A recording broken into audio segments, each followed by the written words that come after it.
Pessoal, neste vídeo vou mostrar para vocês algo que é capaz de interferir na frequência cardíaca e também gerar complicações respiratórias. Tudo está relacionado a este gap aqui que vocês podem ver no eletrocardiograma da imagem. Vamos ao vídeo. Vamos ao primeiro vídeo para provar o que eu estou dizendo.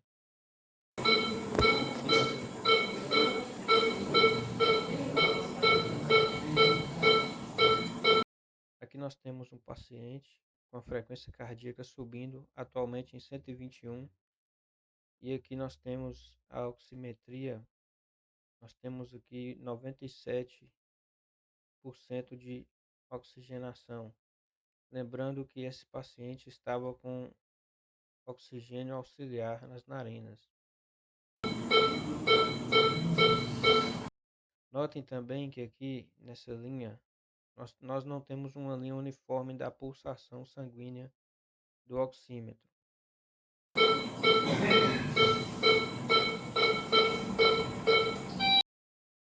Eu peço desculpa porque esse vídeo foi gravado num quarto escuro devido à iluminação que o paciente estava se sentindo muito incomodado com ela.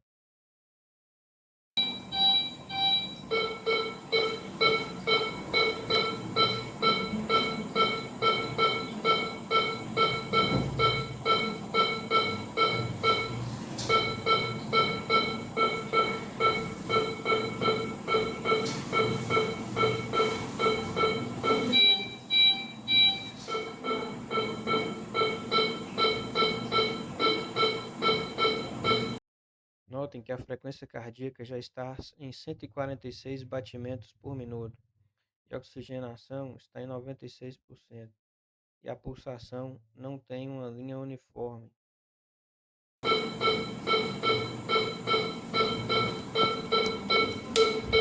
Agora vai ser removido o equipamento da tomada e vai passar a funcionar somente na energia da bateria, a própria bateria do equipamento.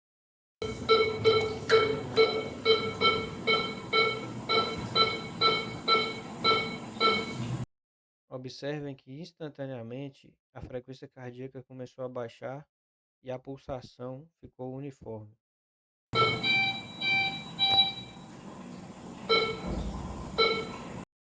A saturação agora está em 99%, mas é porque esse aparelho não mostra 100%, ele só vai até 99%. A frequência cardíaca agora está em 52, porque o paciente havia sido medicado para abaixar, era usado medicação para abaixar essa frequência cardíaca que estava subindo, mas na verdade eles não sabiam que o que fazia ela subir era uma situação elétrica.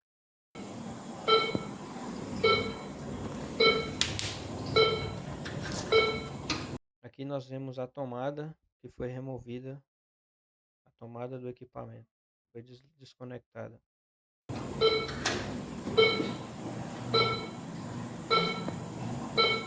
Notem que nós temos uma pulsação uniforme, nós temos uma frequência cardíaca de 52 batimentos por minuto e nós temos aqui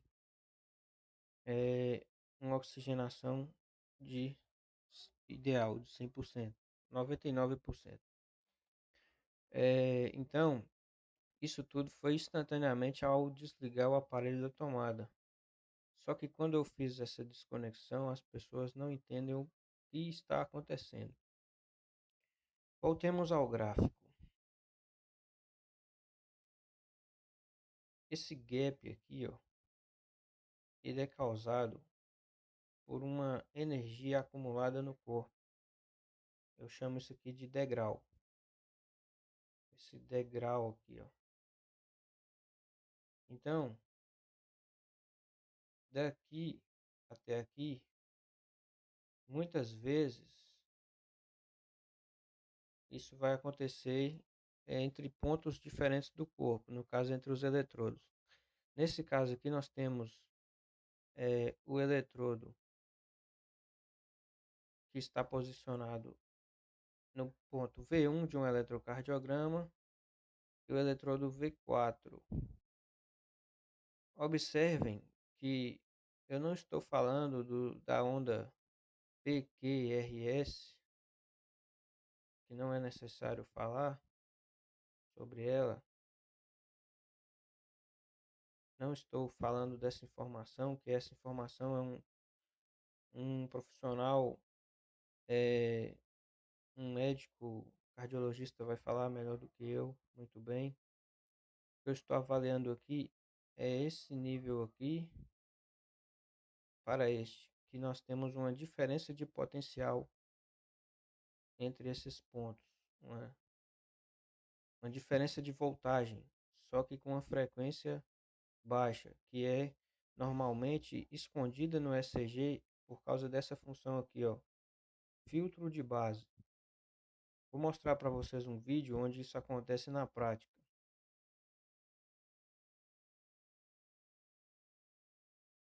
Nós temos aqui um ECG acontecendo. Notem que agora o vetor 1 está bem acima do vetor 4. Esse ECG está com o filtro de base desativado. Agora eu vou voltar um pouquinho aqui, ó. Aqui é com o filtro de base ativado.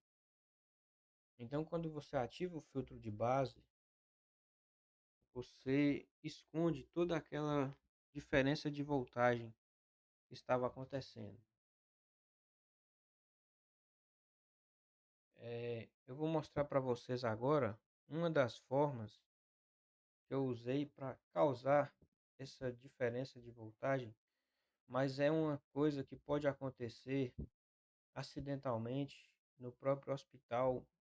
O próprio aparelho de ECG pode injetar uma tensão no seu corpo e causar isso, ou até mesmo ruídos vindo da tomada elétrica, dependendo do ruído. Ele é capaz de fazer isso também, dependendo da tomada, da rede elétrica do hospital e dos aparelhos que estão ligados ao redor. Pode vir um ruído que é ainda mais perigoso, porque ele não respeita coisas isolantes, como por exemplo a presilha de oximetria de um oxímetro desse monitor cardíaco que eu mostrei no vídeo aqui, que nós podemos ver aqui, esse monitor cardíaco. Aqui em cima, notem que ele está com os eletrodos, essas três linhas verdes, são os eletrodos de ECG que estão desconectados. E aqui embaixo nós temos só a função de oximetria mostrando aí no visor. Ele não estava com nenhum eletrodo no paciente nesse momento, apesar de também ter sido usado esses eletrodos em um momento anterior. Eletrodos esses que injetaram tensão no paciente, mas os médicos não entendem ou não compreendem ainda essa situação que é muito nova. Vou mostrar para vocês aqui uma forma de injetar essa tensão, utilizando um multímetro. Então nós temos aí a impedância subindo aqui, ó, lentamente. Significa que o meu corpo está... É como se fosse um capacitor. O capacitor do corpo está sendo carregado. A capacitância entre esse ponto, ela faz com que a impedância aumente ao longo do tempo, ó. Está subindo. Até aí já tá bom, já dá para mostrar para vocês. Agora eu vou reconectar aqui o ECG. E notem que aqui vai acontecer o oposto. O sinal que antes era baixo, ele estava abaixo, agora ele está acima. Ele está tão acima que sumiu aí na tela, mas ele vai voltar a aparecer daqui a alguns instantes. Ele tende a voltar a estabilizar-se, porque os fios que estão conectando o ECG, eles têm uma impedância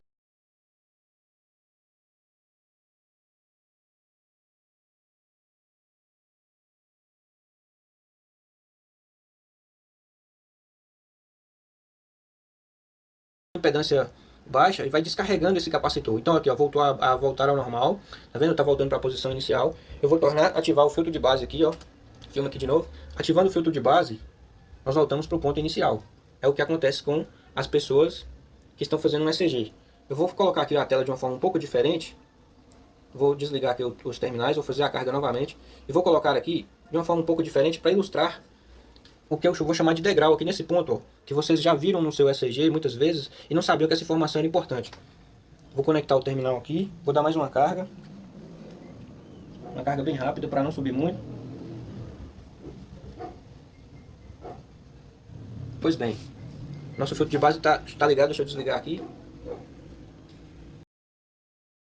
O épico jogo de ação online War Thunder Então, pessoal, basicamente a informação é essa. Eu tenho os vídeos completos. Se você quiser ver esses vídeos, você vai ter aí na descrição deste vídeo. Basicamente é essa informação que eu gostaria de dar a vocês e dizer a vocês que, infelizmente, eu fico muito triste por não conseguir ainda levar essa informação a mais pessoas, porque isso possivelmente salvaria muitas vidas. Inclusive, isso pode ter sido, na minha opinião, um dos motivos que os médicos não conseguiram vencer o Covid em grandes hospitais, grandes hospitais com grandes infraestrutura, enquanto que em hospitais com menos infraestrutura ou mesmo em locais onde não havia tecnologia, havia uma taxa menor de mortandade pelo Covid, como na África, por exemplo. Eu vou encerrar esse vídeo e qualquer coisa eu volto para fazer outro. Um abraço, Deus abençoe.